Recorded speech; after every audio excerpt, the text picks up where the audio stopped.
Dans le cadre de la campagne des 16 jours d'activisme de lutte contre les violences faites à la femme et aux jeunes filles, l'ONG LIFID en consortium avec AMAPA ont sensibilisé les élèves de l'école Don Bosco à Kamalinga sur les formes de discrimination, l'hygiène menstruelle et quelques instruments juridiques qui protègent les enfants. À cette occasion, la ministre du Genre, Famille et Enfants a édifié les élèves de donner le meilleur d'eux-mêmes dans les études et à demeurer objectivement et très déterminés, mais surtout à dénoncer toute forme de violence faite à leur égard. Madame Lydia, qui a pu penser à nous pour cette invitation, en fait de venir sensibiliser au niveau des écoles sur la violence basée sur les femmes et les jeunes filles.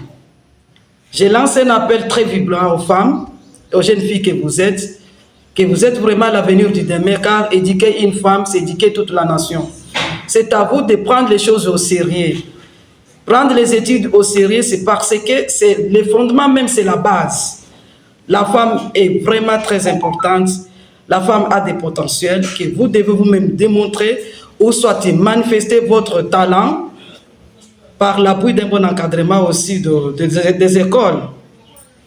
Alors, je suis venu pour vous sensibiliser sur cette matière-là, matière de violence basée sur les jeunes filles.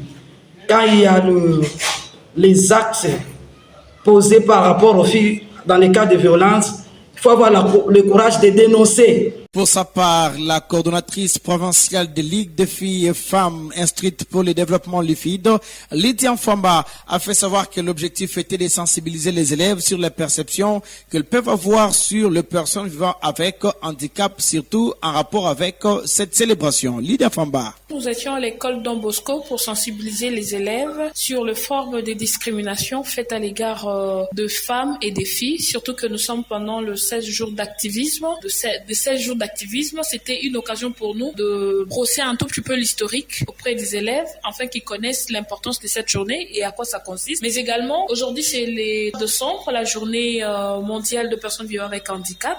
C'est aussi une façon de sensibiliser les élèves sur cette façon de voir les choses par rapport aux albinos et des personnes qui vivent avec des handicaps physiques. Alors, on a essayé de les sensibiliser afin qu'ils puissent comprendre que tous les êtres humains naissent égaux et libres. Ils ont le même droit. Donc, on n'a pas besoin d'avoir des différences parce que l'autre est infirme ou l'autre est mieux. Alors, c'était très important de partager cette connaissance avec et surtout aussi marteler sur les textes légaux de droits des enfants tels que la loi portant protection des enfants, la CDE, donc la Convention relative aux droits des enfants et le Code de famille aussi. Et pourquoi pas brosser un tout petit peu l'édit provincial sur le coutume, abolissant le coutume habilissante et partager un peu cette connaissance auprès des enfants, mais aussi sur l'hygiène menstruelle parce qu'ils grandissent. L'enfant doit comprendre que quand il a ses règles, et surtout les jeunes filles, c'est normal, c'est pas un sujet tabou. Et nous avons profité de cette occasion pour